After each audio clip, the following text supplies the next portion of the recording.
Hello, this is the Xander Gibb Show. We are in our pre-production mode. We are just getting ready to go live to the nation. Just making sure, that we are going out everywhere we want to be going out to. And also sharing the links. Don't forget that we play our usual drinking game with whatever you're drinking, tea, coffee, gin, vodka. Every time I say the phrase, oh yes, sir, because apparently I say it quite a lot, you get the chance to take a nip of whatever it is that you are drinking. Because I'll let you. The only person that's not allowed to drink on the Xander Gibb Show is the host, because if I do kind of get drunk while I'm broadcasting, I will probably say far more than I should, which we really don't need. Here we go. We are getting there. We're sharing. Hi, John. Hope you're good. We will be saying hello to everybody individually very soon. Just going to, where are we? Share the YouTube link. Feel free to click that share button. I assure you, you won't get COVID-19. It won't make you liberal, but what it will make you, in my book, is a superstar from the perspective of that you will be not only helping this patriot to help Donald Trump get reelected, but you will also be helping America as a whole. So I'm just going to share the YouTube link because I know a lot of you like to watch on the television. So I hope none of you've got a big screen TV, because that would be pretty scary, me coming at you from a CinemaScope television. Where are we? So how do I do this? You should know, because I do this every single time. So I have to copy the video URL and share it. Which is something that you naughty people out there don't really seem very keen on doing. Then we have to click the submit button. It's really cold here in the UK tonight. It's really cold in the studio, but there aren't any rats. Thankfully, where are we? That's that done. That's that done. Let's come to the live feed and say a quick hello to people that are in there. Hello to John. Hello to Jane. Welcome. Hi to Ryan. I hope you're good. Hello to everyone that's actually watching but not in the live feed. We are going to start the show in a couple of minutes. Got some great guests for you tonight and some great topics too. People often say to me, Xander, what is your show about? And I usually say, my show is about making a difference. And my aim, really, and this is why I'm doing it 5 nights a week, is to make sure that Donald Trump gets reelected. Because let me tell you, people, that if Donald Trump does not get reelected, then America as we know it is over. And the Democrats are already starting to kind of tear things apart with their envoys, these thugs that are out there tearing down cities, looting our cities, in the name of racism. Hi, Jane. Did I already say hello to you? Hello to everybody else that's watching. But we need to stand strong, and we need to ensure that we speak out about the carnage that is the Democratic Party and how much they are trying to destroy these United States. So we are going to go live everywhere in 5, 4, 3, 2. Cue opening title. It has been good to me this time around. Things were bound to change when it was found. Sugar never tasted sweeter on my lips. My heart is now intact and I can find no ribs. This is love, yeah, love. Never known true love before. Seen so many counterfeits that left me on the floor. This is love, yeah, love. All will come to those who wait.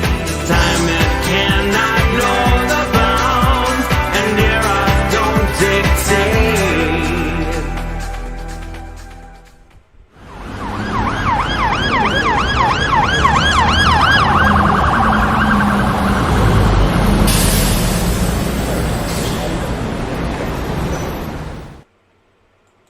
Well, hello and welcome to Wednesday's episode of the Xander Gibb Show. Oh yes, sirree. The talk show that really does get you talking on the Xandemonium Network, live from an undisclosed location. And no, it's not your mother's basement.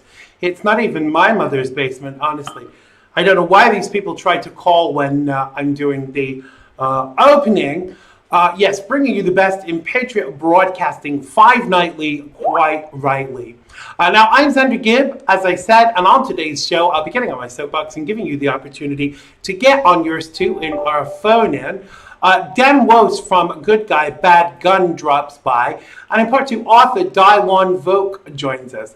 You can have your say in the feed below, just down there, and as usual, I'll be sharing your comments. If they are fairly clean, and you can call in when we get to that section. You can call us on 845-363-4747. That's if you're in the United States. Or if you are in the UK, you can call us on 0208-133-5274. That's 0208-133-5274. Oh, yes, sirree. So you can follow me on all social media. And check me out at xandergibb.com. Can't tag everybody, but if you go to the event page, you can set a reminder up. And while you're in this feed, it will give you the opportunity to set up a reminder for every time we go live on this channel. So if you do that, then you will be able to keep up with when we are doing a show. So it's time to get on that said soapbox, because cities are under siege in our beloved America. And what all of these cities have in common is that they are blue states in blue cities in blue states run by Democrats who believe they are bigger than the problem, bigger than the rampant disorder that is going on. They pander to lawbreakers but refuse to act to stop them and put a target on the back of both police officers and also civilians alike. Now, governors like Cuomo must have enough blood on their hands by now, one would think. So Hillary was apparently supposed to be in court on Monday. Maybe the writing meant that it was canceled, or maybe she's still under the delusion that she has an inalienable, even, wrong teeth and breaking them in for a horse, right not to be prosecuted, given that she can have you killed, and she will. I'm sorry, don't have me killed, Queen of the Hornets. So in St. Louis, 4 officers were shot, but didn't sustain life-threatening injuries. Yet for one retired captain, David Dorn, that was not the case. He was a black guy, murdered in cold blood, trying to protect a local pawn shop. Now, it's an absolute disgrace, and yet the liberal media will not be covering this story. May he rest in peace and rise in glory. But I want to ask you this question now, folks. How come Black Lives Matter, but not when they're killed by another black person? Am I allowed to say that tonight in these United States? Why do Black lives matter, but not when they're killed by another Black person? As I said, thank you, Captaindorn, for your service. A large group of white liberals in Maryland took their activism to the next level yesterday and turned a protest into a re-education camp. Now, thousands of white people were groveling in front of Black people, begging for their forgiveness at the Connie Morello Library in Bethesda in Maryland.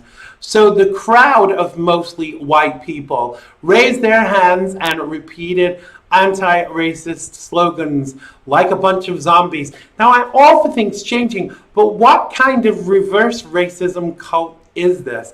Liberalism is truly a mental disorder, and I'm tired of labels, and I am tired of being told who I am for supporting Donald J. Trump. Now, the media and the left have painted a picture of us, and it ain't pretty, and I'm tired of the divisions of politics. And when so many cannot even agree to disagree, it's a worry. We are so divided right now as a nation, and as a society, and Democrats fuel that divide daily. Now, I don't know what the answer is, but I know it's not electing a Democrat administration, as I said earlier, it would spell an end to the United States as we know it. You think new normal is what they're saying? Pfft. If they get in, you will see what new normal is. Don't forget to check me out on TikTok if you need a good laugh. You can follow us on YouTube and all social media. That was my soapbox for today. If you want to get on your soapbox, go to xandergibb.com/contact. That's xandergibb.com/contact. And we will endeavor to get you on the show to have your say. Oh, yes, we will. So let's just come to the live feed and see what's going on in there. Let's see who's there. Let's see who's chatting and saying what. Let me go backwards. Hello to my brother Chet. Hello to, who else have I not said hello to? Hello to Roger. Welcome. The Great 2A advocate, I think he's talking about Dan, who is my first guest tonight. John says, Governor Cuomo and Mayor de Blasio threatening to arrest people if they broke quarantine. Exactly. Kind of getting sick of these people. You know, Bill de Blasio's daughter is a member of a terrorist organization and expects the police not to prosecute her. Ryan says, well, you know me, I'm not a good call unless you want to be demolished, but I'll listen for a bit. Well, you know I can give far better than I get, Ryan. Chet says, many cops have been shot this past week. Absolutely. Hi to Annie Catherine, I hope you are good. Chet said, did you see the white retards begging for forgiveness? Yeah, I thought that was a little bit odd. Chet also says they're demented. Janie says, I had a bad day at work today. I'm sorry to hear that, Janie. And Chet says, oh, yes, siree, which apparently I say a lot, but I never realized that I'm saying it. So we're going to open up the phone lines. We've got time for a couple of calls. If you're calling from the United States, it's 845-363-4747. Or if you are in the United Kingdom, my friend, it's 0208-133-5274. That's 845-363-4747 if you're calling from the United States. But if you're calling from the UK, you can call us on 0208-133-5274. Hi to my Gina. Hope you are good. I am actually pretty sad today. I'm not ashamed to admit that I cried last night when I saw what they did to that guy, Captaindorn.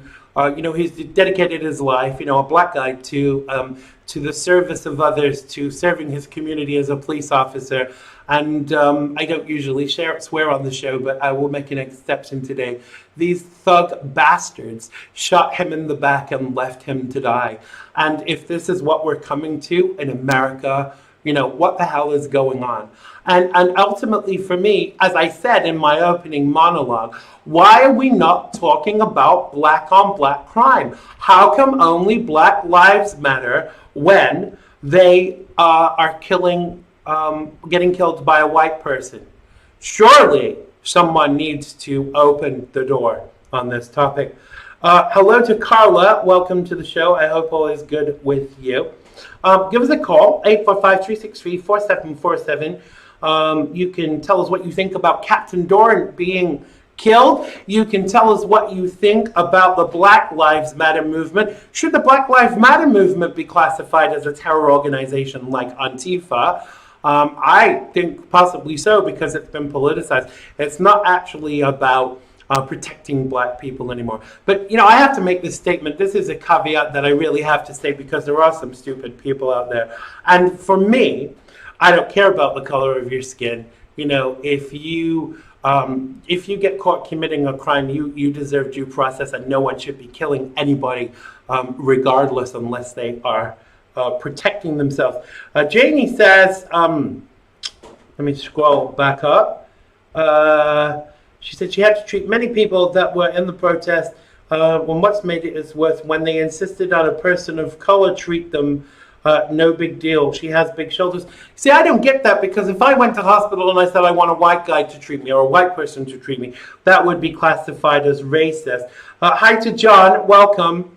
I hope you are good.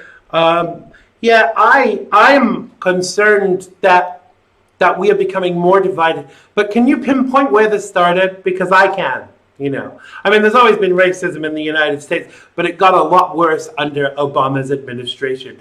And I really think that ultimately, he did nothing for the black community. I was watching a news program in the UK tonight, and Sheila Jackson-Lee, of all people, was on and was praising Barack Obama and saying what he'd done for the black community.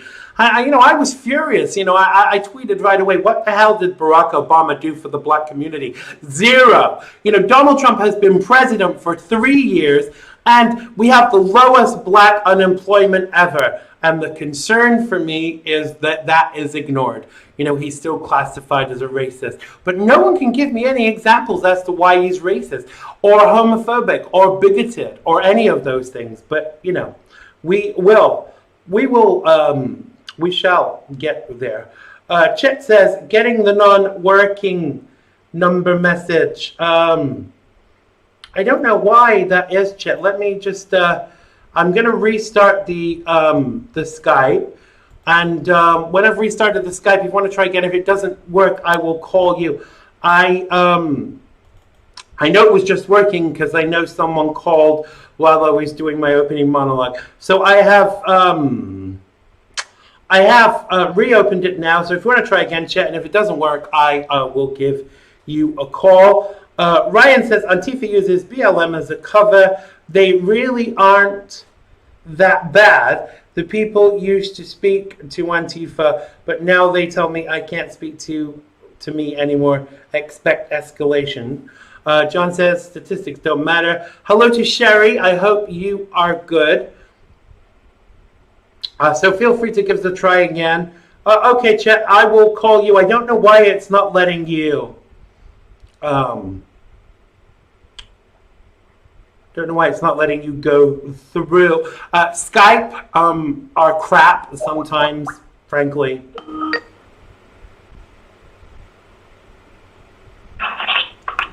Oh, yes, sirree. Good evening, sir. Oh, yes, sirree. Do I really say it that often? I'm becoming paranoid now. My sister messaged me the other day, and she's going, oh, yes, sirree, like 12 times. I'm like, why do you keep saying that? She's like, well, why do you keep saying it on your show? So, I like it as your catchphrase. You could make up some T-shirts. Yeah.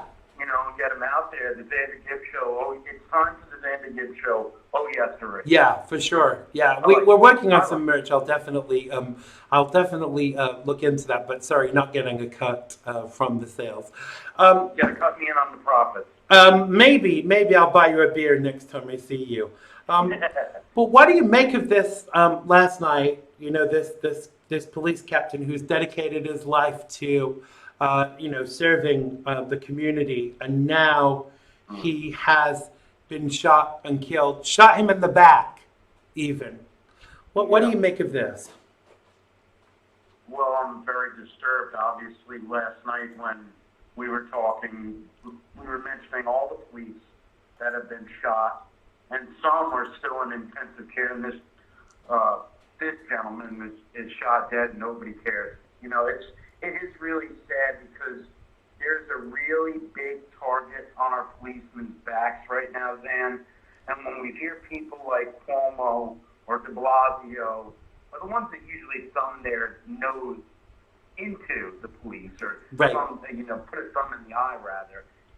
You start to figure out that it's kind of like messaging to the wild animals out there, and I'm referring to the protesters, we call rioters. Yeah, that are, please. Protesters. It's open season on the cops. It is, yeah, and I think that there's been this kind of distance between the cops in New York and de Blasio for a long time. I mean, I remember when they turned their back on him, and quite rightly so, because this guy has no respect. You see, no one bats an eyelid when a police officer is killed, and I'm not decrying the killing of George Floyd, but I want you to speak into, if you're willing to, just on my comment about the fact that black lives don't matter when it's a black person killing a black person. Do you think that's a fair comment? Absolutely, I think it's a just and fair comment, because the black lives don't matter to the Democrats that run the shows in Chicago and New York and in California. When you figure it out, Rep. Elijah Cummings in Baltimore, when he had the spat with Donald Trump, they went into Baltimore and they were interviewing some of the people in the black community. And right. I'll never forget, the interviewer was a never Trump, hater, hated the president, and tried pinning it on the president when he was interviewing this black man. And he said, listen, Elijah Cummings hasn't been in our district in over 15 years. Wow. And he's like, how do we put that on the president? And it is sad to see that the narrative is controlled by the media. And that's why Black Lives Only matter when police shoot them. And listen, Xander, by and large, all we have to do is look at the numbers, and you'll figure out it's not happening at right. an accelerated rate. Right. And none of us are condoning what that piece of crap did to Mr. Floyd. No. It wasn't. It was disgusting. And for me, it was hard to watch. We want justice, but at the same time, don't burn the damn country down and fix Chicago, fix New York, fix LA, where all the black lives are being snuffed out because of Democrat liberal policy. Right, absolutely. But I keep saying this to people, who are saying that it's Donald Trump's fault. Who was at fault then when black people were killed during Barack Obama's administration? Was that Donald Trump's fault too? Obviously, because he was part of the birther movement. Or, it's always some lame excuse that they have to pin everything on the president. Right now, Xander, they're going after the president because he went to that church that was almost burnt to the ground. But they don't mention to you that it was almost burnt to the ground. They conveniently sweep that under the ground. But, Donald Trump has already done some pretty great things. Yeah. For the black community. Why don't they talk about the First Step Act? That shortened sentences of nonviolent offenders. Right. And greatly, by and large, which are black males. And we do have issues in this country that need to be addressed. But the way we do that is by talking with one another, not by shouting each other down and throwing Molotov cocktails into small businesses in the black community. No. Absolutely, and I think, I saw there were two lawyers from Brooklyn that were arrested. The ones that threw that Molotov cocktail. What are these people thinking of? I think that anyone with a conscience will be concerned about what happened to George Floyd. But this is not the way to deal with it, because who's going to pay to rebuild the communities? I mean, apparently New York City is so trashed right now that they can't see a way that it's ever going to be, the same again. But the thing that concerns me most is where will it end, chat? When will it end? I don't know, Xander. I don't know. They want the president's head on a platter. They blame us. They say we're Nazis. They say we're racist. They say the president is a Nazi when he has a Jewish grandson. It's not going to end. They really are becoming very desperate. Now they have these two different things, and I know that they threw the COVID-19. Yeah. That story's gone, and now it's all the protesters. Absolutely. But we've had a great, and CZ said this the other day, we are a great economy that we haven't seen since the days of Ronald Reagan. And all these great things in the black community, they were working. In the Latino community, they were working. People were able to pay their mortgages. Small businesses were getting breaks. We were getting tax breaks. Yeah. And there were some mistakes made with the Trump administration, like, running up the debt, which I don't like. No. But you're never going to please everybody all the time or all the people all the time. No. But you can please them, some of the people, some of the time. Absolutely. And the president did that, and now we don't have that anymore. We don't. No.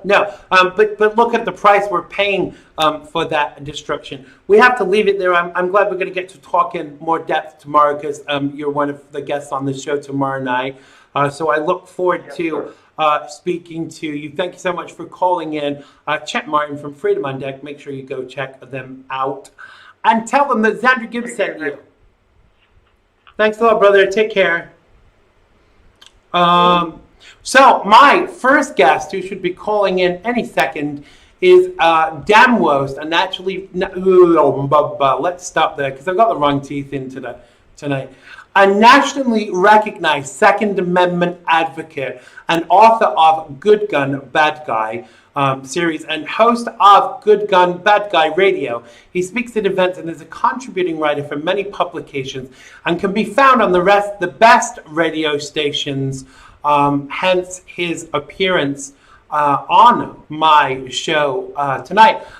Dan exposes the strategies of the anti-gun crowd and explains their mission to disarm law-abiding American gun owners. He's going to be joining us any minute now, live from New York. Oh, yes, Cherie. Ryan says, Mass is fairly safe. I'm here. Trust me, we're angry. We're angry at these cops, but more angry at these pieces of trash who don't give a shizzle about Floyd, but want a free TV. Yeah, absolutely. I think they think the Target has turned into Oprah. My teleprompter just kind of laid an egg and decided to run forward. So I'm hoping I can get it back to the place it needs to be before Dan calls in. Hate it when it does that. I really do. Carla says, Mad Dog Mattis is abominable. And she says, Carla says that. And Janie says, her area is safe, but she is a co-owner of a limo service in Boston. I don't know who she actually means. John says, I love it when people call Donald Trump a dictator. If Donald Trump were a dictator, none of this bullshit would be going on. Absolutely. I sometimes wish he would act a little bit more like a dictator. I really do. Because if he did, then he would send in the National Guard and show these people what for, which, in fairness, I think he should. Now, when liberal leaders are telling the police to go softly, and expecting them not only not to defend themselves, but to defend the public, there's something wrong. Surely their motto was to protect and to serve, and so if they can't protect and serve the community, what's the point in being there? Sorry, Janie met her daughter. The thing is, for me, with regards to all of this, the thing is, for me, with regards to all of this, that I just don't know where it's going, and there needs to be a deterrent. There needs to be a show of strength, or this is just going to carry on until the United States is a pile of rubble, and that is a huge concern to me. I'm actually worried about what we're going to be left with, and who is actually going to deal with this situation. I'm just checking where Dan is. I'm just going to make sure that the Skype is doing what it's supposed to do. Because he should be calling us any minute now. As I said, Dan is a Second Amendment advocate, and we're going to be talking to him. And obviously, gun ownership is something that probably a lot of people are thinking about right now, who maybe haven't owned a gun before. I know certainly if I was living in New York City right now, I would want a gun. I really would. Hi to Connor. I hope you're good. We are just waiting for Dan to call us so we can have a chat with him about all things Second Amendment. So please join me in welcoming for the first time to the Xander Gibb Show, Dan Wos. Welcome to the show, Dan. How is the world with you?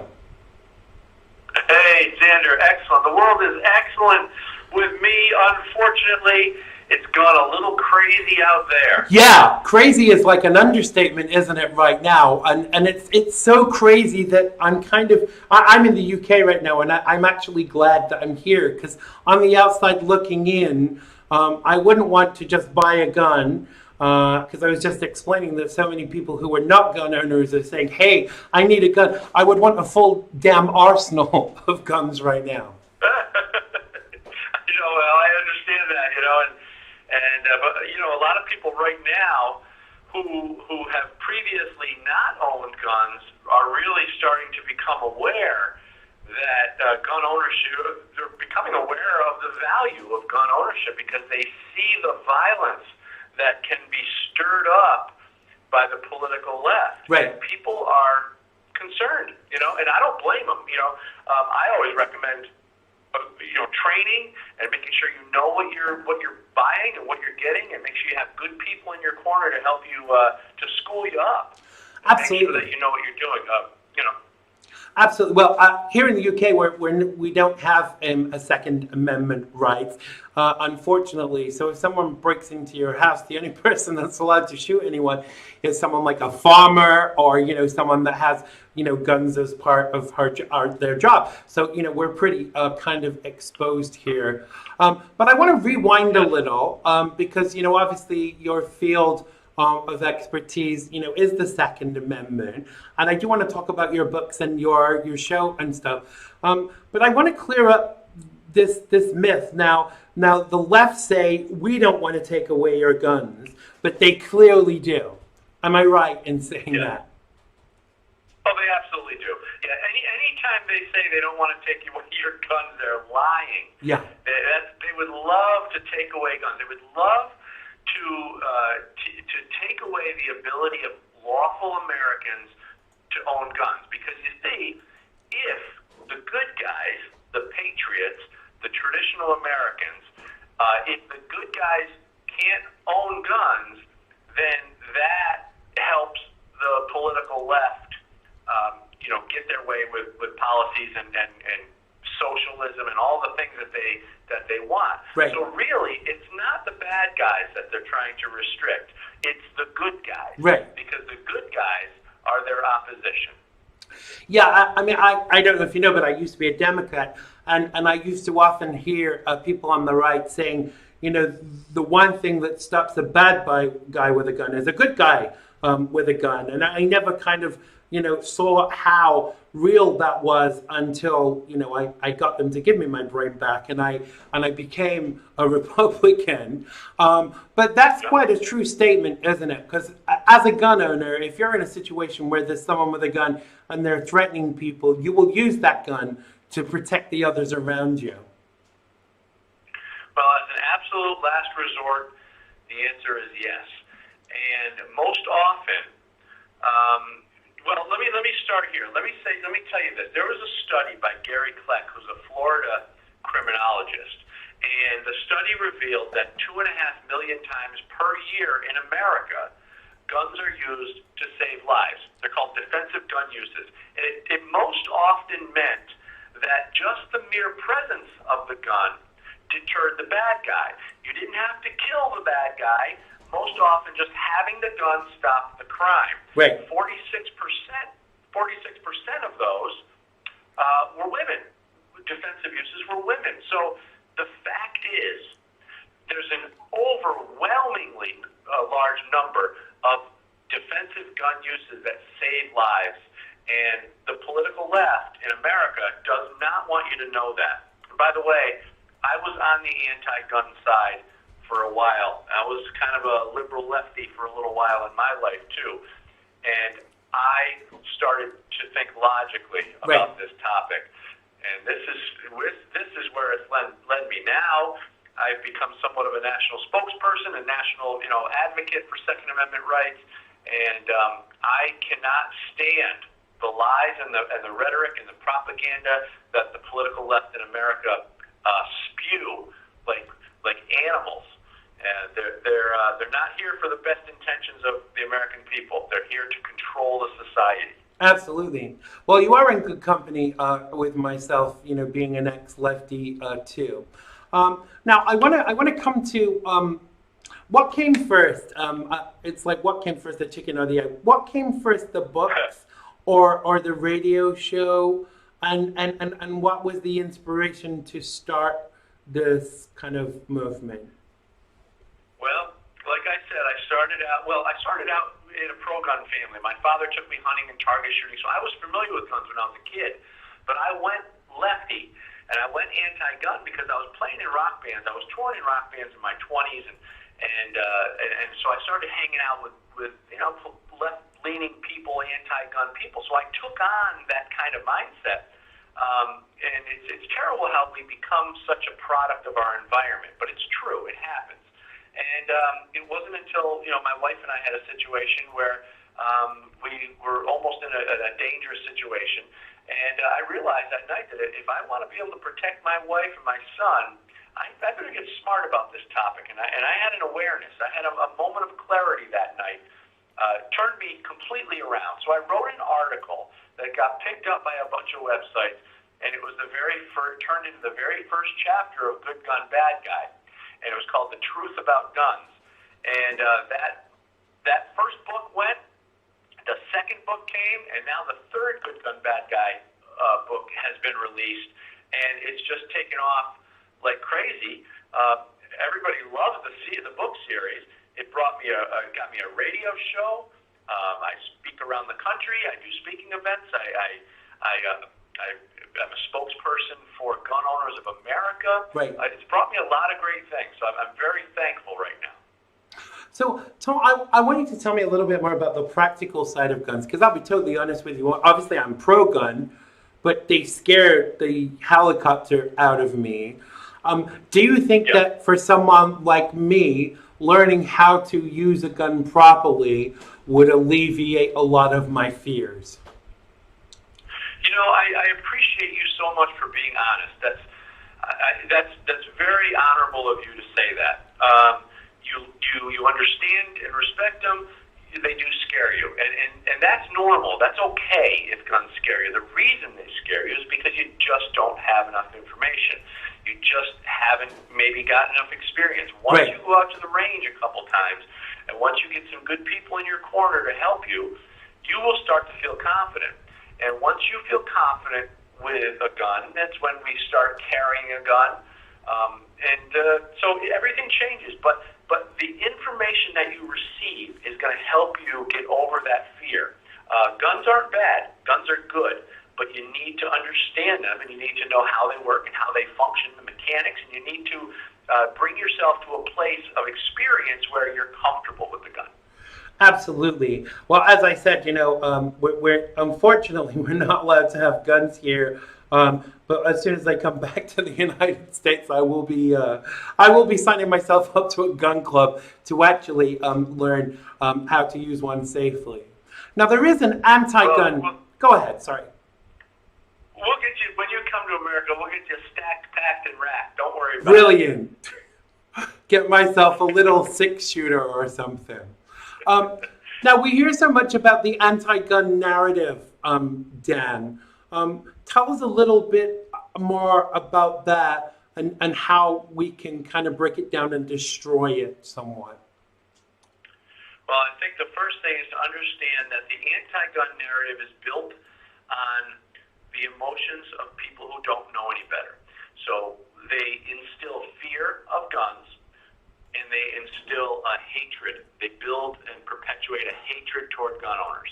That's the key. That's the formula. Fear and hate, the two strongest human emotions. And if you can get people to fear guns, which is why after you see a school shooting or something, the first thing they do is they run that AR-15 across the TV screen. Right. That's to scare the hell out of you. The next thing they do is they tell you that all these gun owners in America don't care about these poor little children. And that makes you start to hate the gun owners. It's all a lie, and it's designed to create anti-gun mindset. Right. And so I can't get into all the stuff, but my books talk about all the strategies and tactics, the propaganda, how they use terms like assault weapon and weapons of war, and they use all the scary terms. Right. And that's all part of it. That's all to scare you. Right. So tell me, from a kind of a non-knowledgeable gun person perspective, and we've done shows on guns before, the difference between an automatic weapon and a regular weapon. Now, I have a feeling it's something to do with the magazine capacity, but tell us a little bit more about that and whether or not your average person in the street needs an automatic weapon. Well, in America, automatic weapons, like machine guns, they're very difficult to own. They're special licensing, and most people just don't own those. So when the politicians and the media talk about automatic weapons, they're lying to you. We don't have those readily available. People aren't going to schools and shooting up people with automatic weapons, but no. They want you to think that these guns we have just spray bullets like a garden hose. Right. That's not true.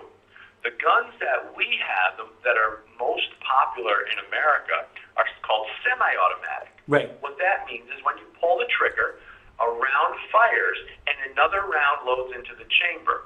Right. So you don't have to rack it again. You just have to pull the trigger again. So you pull the trigger, a round goes off, you pull the trigger again, another round. So you can't shoot a semi-automatic rifle any faster than you can pull that trigger finger. So when they talk about automatic weapons, they're misinterpreting the terms. They're mixing the terms semi-automatic and automatic. And they want to do that purposely so people who don't know any better think that all these guns that are being used in America are machine guns. Right. It's just not true.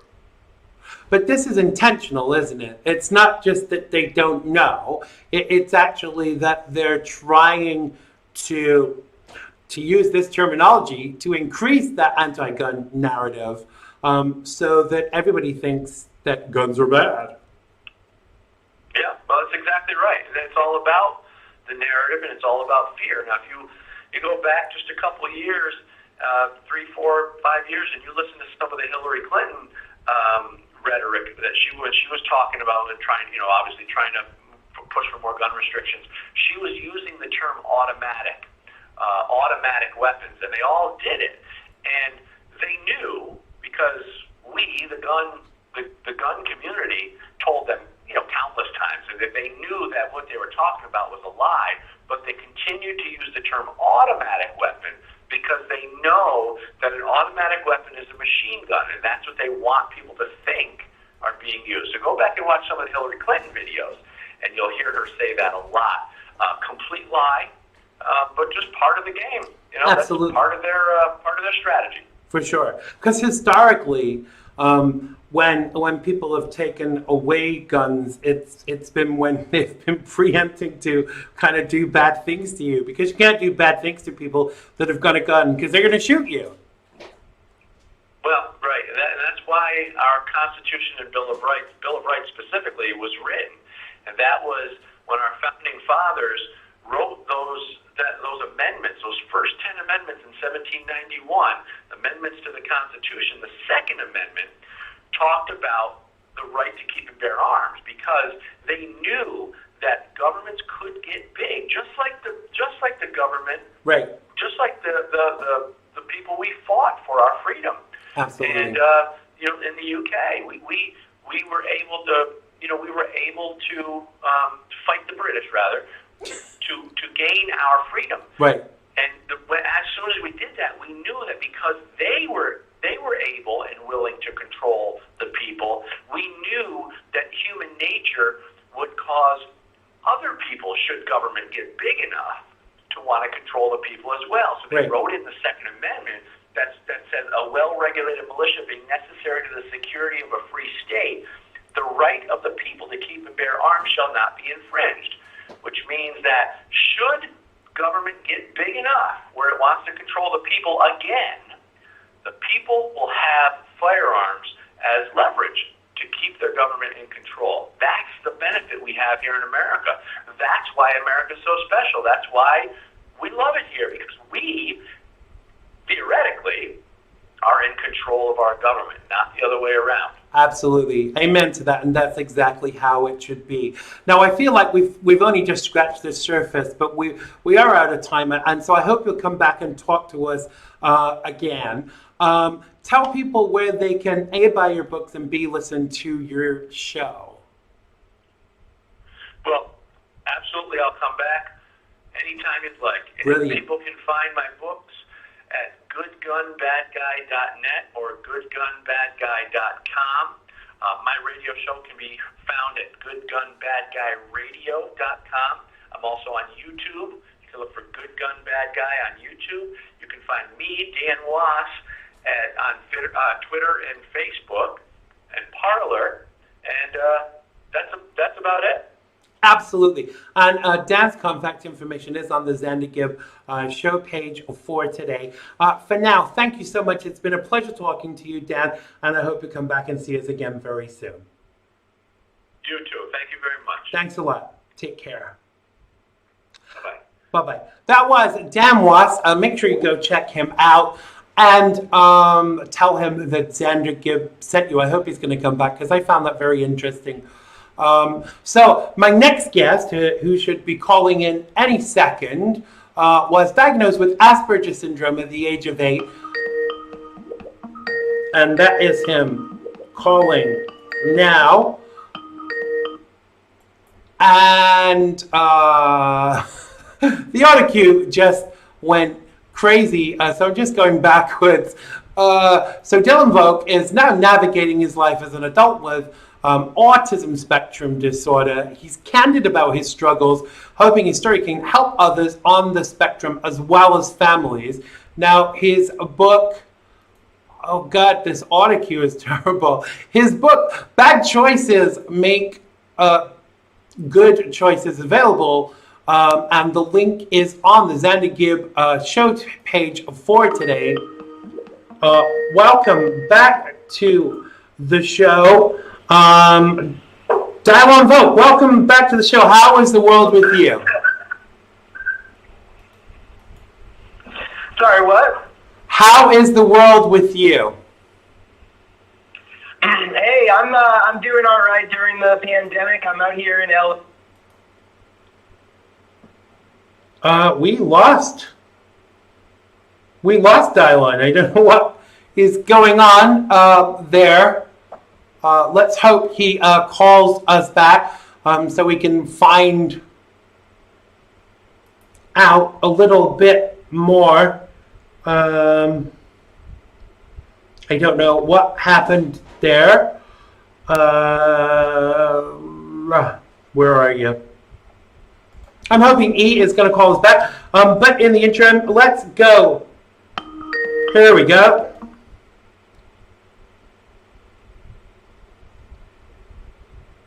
Hello?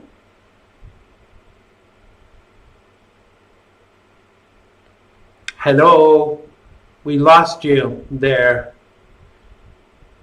The Skype is doing this egg timer thingy. No?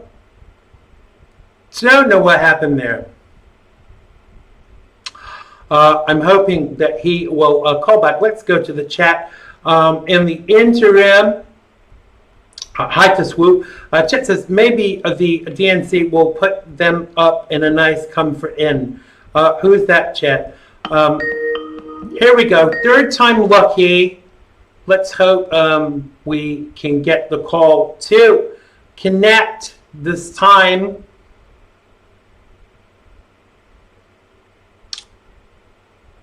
Well, let me very quickly restart this Skype. Here we go. Let's see if we can get the call to connect this time. Hi, sorry about that. Don't know what's going on. Oh, good. Good. Oh, well, I am out here in L.A., and we have the riots going on in L.A. Have you seen that? Yes, for sure. Seen a lot of the footage from that. Is it kind of localized to you, or is it not very near you?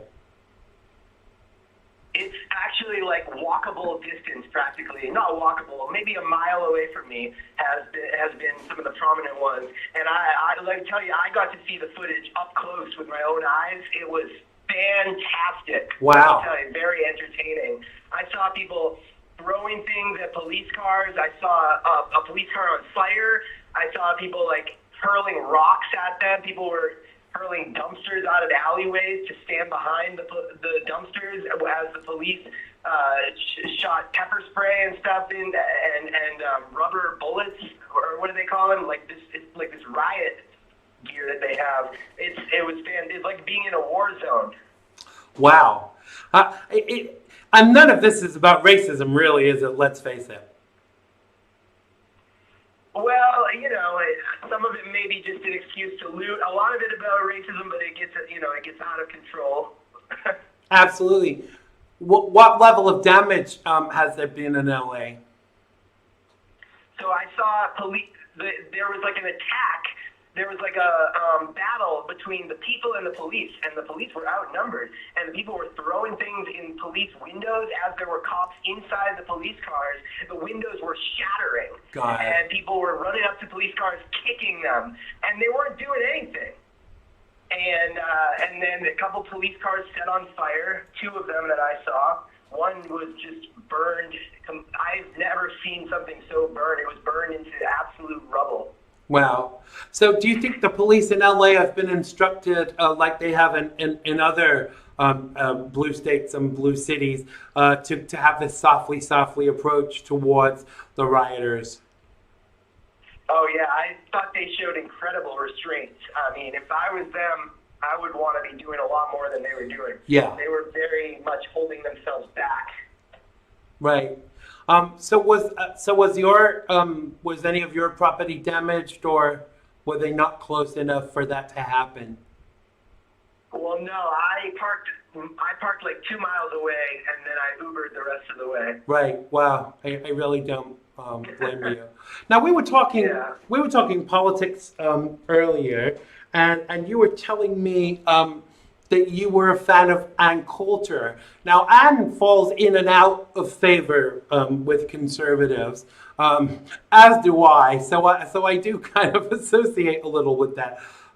What draws you to her perspective, per se? Well, she's the only prominent conservative, one of the only ones who actually seems to have the balls to be criticizing Trump and not hypnotized by him. I feel like Trump has this you talk about TDS, Trump derangement syndrome. I feel like that goes the other way as well. I feel like a lot of people on the right, they see him as Jesus. He's like, he can do no wrong. Do you think? They're not looking at it soberly. Right. So give me some examples then of things you feel that Donald Trump has maybe not done so well. Well, I don't know how anyone paying attention and watching Trump from 2016 to now can not at least see that there has been a major shift.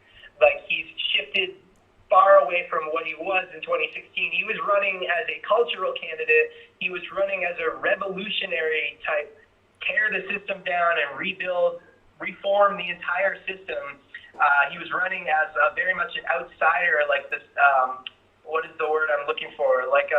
Almost like a protest campaign. Like, the system is broken. I'm your guy to fix it. And now he is being completely absorbed by the establishment. I mean, he's basically no different than the third term of George W. Bush. And it dumbfounds me. And Ann Coulter has been pointing that out for the last 4 years on her Twitter every single day. And I don't know how anyone watching could not see that he's at least changed. If you still support him, even though he's changed, that's fine, but don't tell me that he hasn't completely shifted. But surely,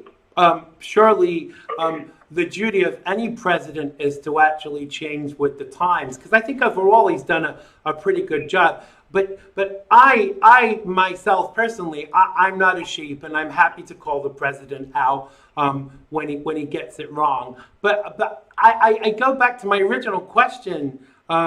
Give me some examples. You want specifics? Yeah, I would like some specifics, because then we can dialogue. The wall is not going up. It's a fence that can be easily cut through. It's not a 30-foot concrete wall like he promised. He appointed horrific people to his cabinet, people that were against everything he ran on, neoconservatives. Like who? Through anti-BDS. Wait.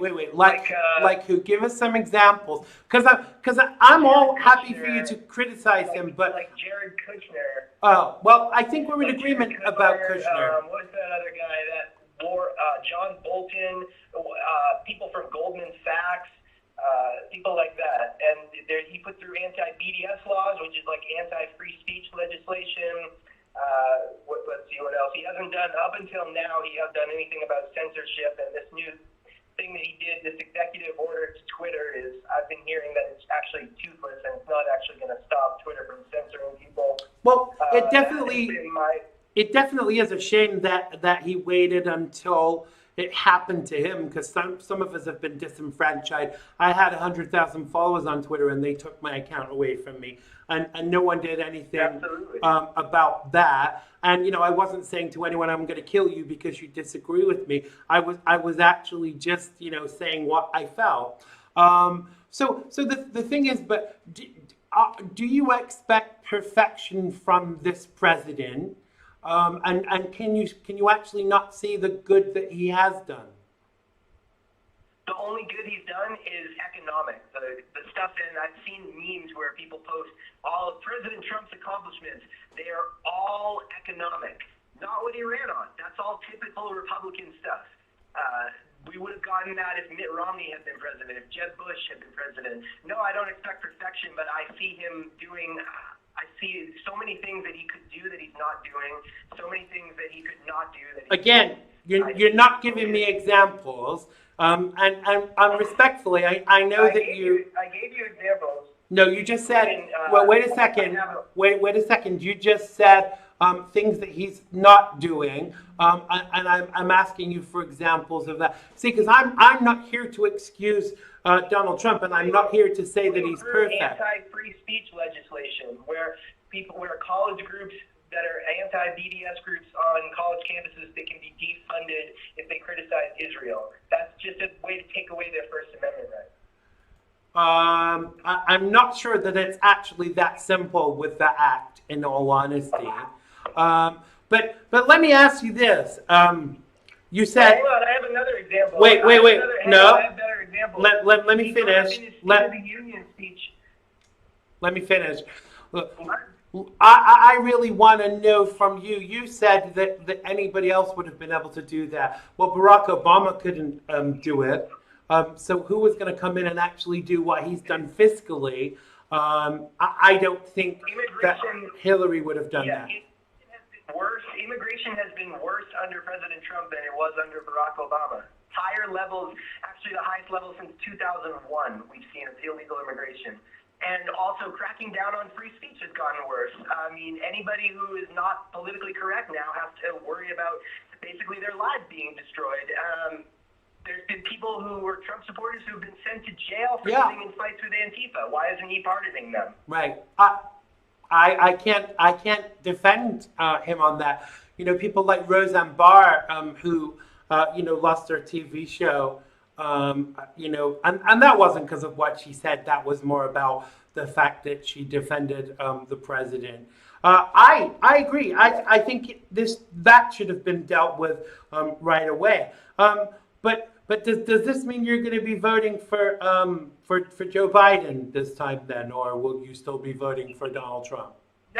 No, absolutely not. But I reject the logic that because there's no one else to vote for, that means criticism of Trump is invalid. No, I think the option, and people say, what's the alternative? Oh, well, the alternative is we hold Trump accountable. The alternative is the right doesn't do this thing where we settle. The left doesn't do this. If the left doesn't get what they want, they don't say, well, it's better than the alternative, and you got to give him some credit. At least he's doing this and this. The left goes, but they don't get what they want. Right, and they win. Let me ask you this, right? How is it possible to fix 8 years of crap in less than 3? Aren't you being a little disingenuous? No, let me finish my question, because you can't answer the question appropriately unless you hear exactly what I'm saying. How can you expect anyone to fix 8 years of bullshit in less than 3 and for it to be perfect? Because I'm not here doing a radio show to say that Donald Trump is perfect. He's a human being and he gets it wrong quite a lot, actually. But what enamors me to Donald Trump is the fact that he loves America and Americans. And you couldn't say that about Barack Obama or even any of the previous Republican leaders. He could start by not appointing horrific people to his cabinet that are against everything that he ran on. He could put people who are actually for his campaign and America First in his cabinet. I think he fired the only guy, the good guy, Steve Bannon, Jeff Sessions. Those were 2 guys that were actually with what he ran on, and he fired both of them. And then he's got Jared Kushner and Ivanka Trump advising him. I don't think they should be anywhere near the White House. I would agree with you totally. I don't think that. I think Jared Kushner is a pissy little liberal who really, shouldn't be given any kind of credence in a Republican administration. So I do agree with you about that. But let me tell you something. There is a difference, and you said this earlier about there's a difference between the left criticizing Trump and the right criticizing Trump. And I am more than willing, and people who tell you listen to the show regularly will tell you this too. I'm more than willing to call Donald Trump out, but I'm not going to stick the boot in for someone when he's already getting the shit kicked out of him every day, because I see that as disingenuous. Because for me, he's still fighting for you and me as an American, even though he's not getting it right every single time. But can you name one president that has? I see him fighting for Israel, and I see him it's about where you put your energy, and I see him putting his energy on basically an Israel first administration rather than an America first. An Israel, wait. Put his energy. Qualify that for me, because that's another blanket statement. I think that the United States should be supporting Israel because they are a sister country and they back us up too. So tell me how is he putting Israel before everybody else? All of his emphasis. That's fine, but he's putting all of his emphasis on Israel, and it seems like they get everything they want. They have a wall in Israel, and it seems like he's not putting his energy on the. I disagree that he's putting his energy on the American citizens. I think that he's made terrible decisions. There's a lot of things he could be doing that he's not. and I think we need to call him out. That's where I stand on it. Okay, let's expand on that. What is he doing? What is he not doing that you think he should be doing, aside of the wall? Because, there are lots of things that have got in the way of the wall, and some sections of it have been built. But let's put the wall aside. Tell us a little bit more about what you feel he's not.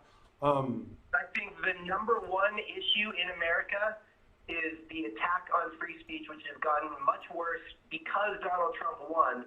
And the reason that that's the number one issue is, well, let me say, I think the social media companies need to be regulated as utilities.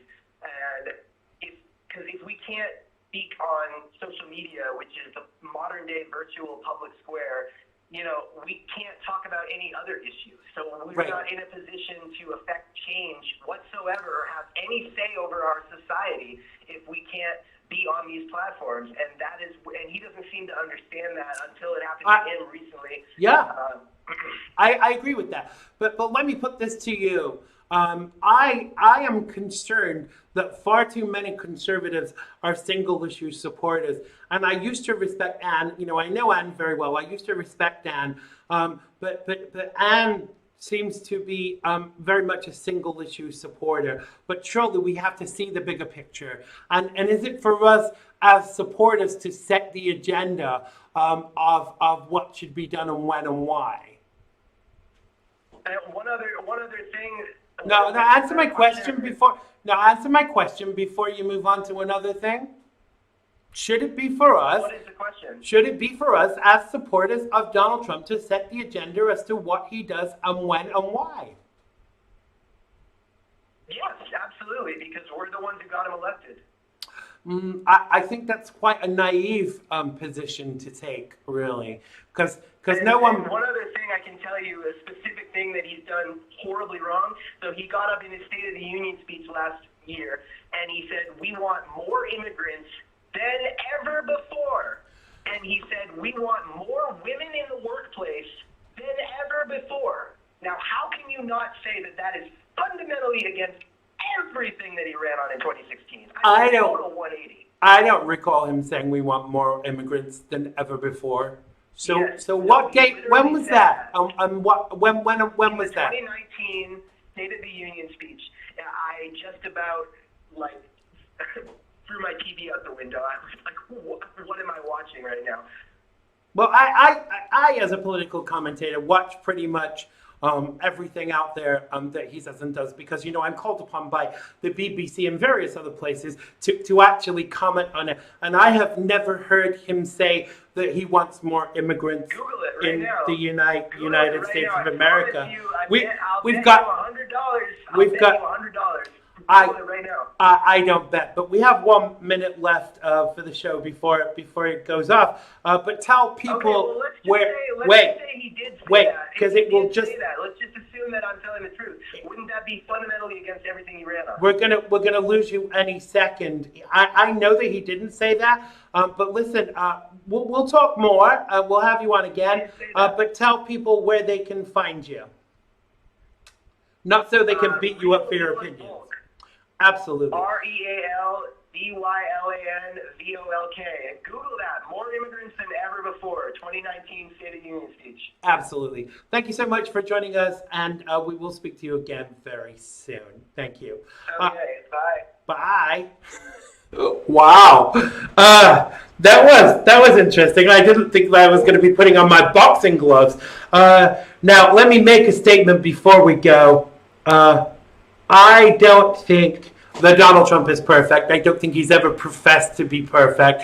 I'm not a single issue supporter, and I don't think that anybody else should. I don't recall him saying that he wanted to bring in more immigrants, and you can correct me if I am right. Quite right, Swoop. There is a big difference between immigrants and illegals. Chet says, dude has an issue with legal immigrants. Google button, exactly. Jane says he was talking about illegals. Yeah, absolutely. CV said he's lying. And he listens to every speech and he's never heard that either. Wow, I kind of feel like I'm in a fighting mood now. But we have come to the end of the show. I need a drink.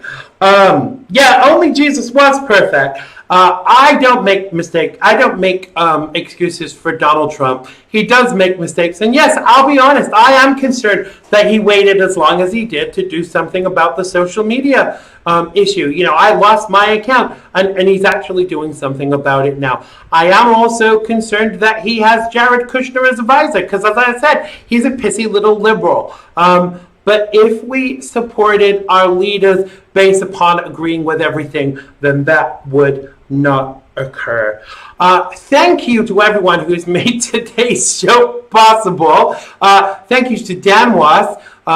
Make sure you check him out. All of his contact information is on the Xander Gibb show page for today. And also Dylon Vogue. Go tell him what you think about his commentary. On tomorrow's show, if I can just click fast forward very quickly, we have Peter Boykin from Go Right News and some dude called Chet Martin, who's the anchor from Freedom on Deck, who I believe you guys all know. Yeah, Janie, I need a drink too. Thanks to everybody in the live feed. Please click the share button before you go. It's so imperative that we get the message out there. It's so important that people like me are enabled to keep my platform and to keep supporting Donald Trump and get him reelected, no matter what idiots think and what they choose to put out there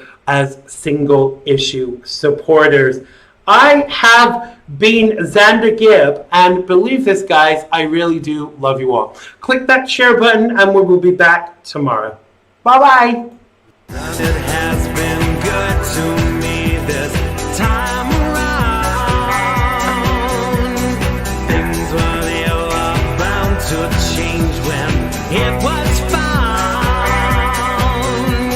Sugar never tasted sweeter on my lips. My heart is now intact, and I can find no rest. This is love, yeah, love. Never known true love before.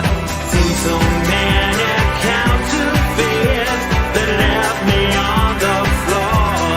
This is love, yeah, love. All will come to those who wait. Time it cannot know the bounds, and eras don't dictate. Click the bell button and subscribe to keep up with the Xander Gibb Show.